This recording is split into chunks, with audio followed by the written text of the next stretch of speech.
Imagine this. One morning, without warning, every weapon in the world vanishes. The rifles on the battlefield? Gone. The missiles in silos? Empty. The kitchen knife? Still there, but your grandfather's old samurai sword? Also gone.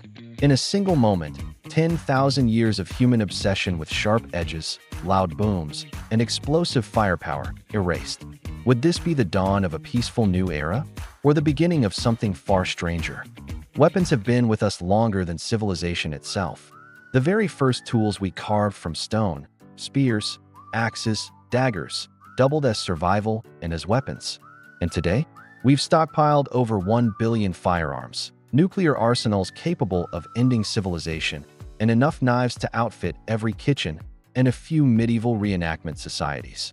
Now imagine waking up to find it all missing. Not broken, not hidden, simply erased, as if some cosmic hand reached down and deleted them from existence. At first, chaos. Armies would be stunned. Entire strategies, decades of planning, billions in defense budgets, vaporized overnight. Police officers, stripped of their guns, would suddenly be left with only radios and stern looks. Criminals, just as confused. The pistol under the mattress? Gone. Even hunters would find themselves in shock. Rifles gone. Bows gone. Even the ancient flintlock musket your eccentric uncle swore still worked? Gone. But let's not celebrate too fast. Humanity is nothing if not resourceful. The moment weapons disappear, the clock begins ticking. Because humans, stripped of spears and swords, always make more. History proves this. When bronze dulled, we forged iron. When iron shattered, we tempered steel. When steel wasn't enough, we split the atom. So yes, we'd adapt. Within days, sticks and stones would return to fashion. Within months, makeshift clubs and slings. And you know someone, somewhere, is already Googling how to build a catapult from IKEA parts. In other words, the disappearance of weapons would not end violence. It would only reset the clock. But let's entertain the biggest consequence. Nuclear weapons, all gone. The ultimate symbol of modern terror, erased. No more Cold War standoffs. No more mutually assured destruction. For the first time since 1945, the shadow of the mushroom cloud disappears. That sounds like peace. But history whispers a warning. The Cold War, as frightening as it was, prevented something else. Large-scale wars between superpowers. Because when everyone's sitting on a mountain of nukes, no one wants to push the first button. Take them away, and suddenly, the world is back to conventional wars. And humans are very, very good at those. History without modern weapons is not history without blood. The Roman Empire conquered half the known world with iron swords. The Mongols swept across Asia with bows. The 20th century killed millions with rifles and artillery before the first nuclear bomb fell. So if weapons vanish today, we don't erase war. We rewind it. Back to spears, arrows, and cavalry charges, with a modern twist.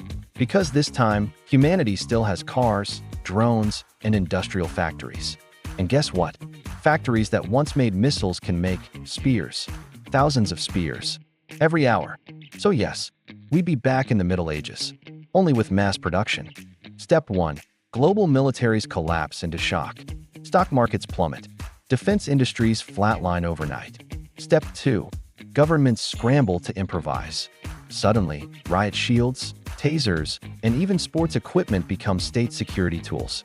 Picture a SWAT team armed with baseball bats. Effective? Maybe. Intimidating? Less so. Step 3. The black market booms. Not for guns, but for anyone who can rebuild them. Mechanics, engineers, even blacksmiths become the new warlords. Step 4. Nations with larger populations and industrial capacity race ahead. Wars wouldn't stop, they'd simply change form. Step 5. Nature responds. Wildlife populations explode. Without rifles, hunting collapses. Deer thrive. Wolves thrive. Eventually, humans are back on the menu. It's a grim chain reaction. And it all begins the moment that last bullet evaporates. But it's not all doom. Some changes could be surprisingly positive. Gun violence? Immediately gone. School shootings? Erased overnight. Civil wars in some regions? At least temporarily halted. But crime itself wouldn't vanish. It would just change tools. Instead of guns, you'd have more break-ins with crowbars. More stick-ups with literal sticks. Even in daily life, people would feel the difference. No more military parades.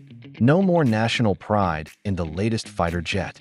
Instead, humanity might rediscover pride in different kinds of power, cultural, scientific, even diplomatic.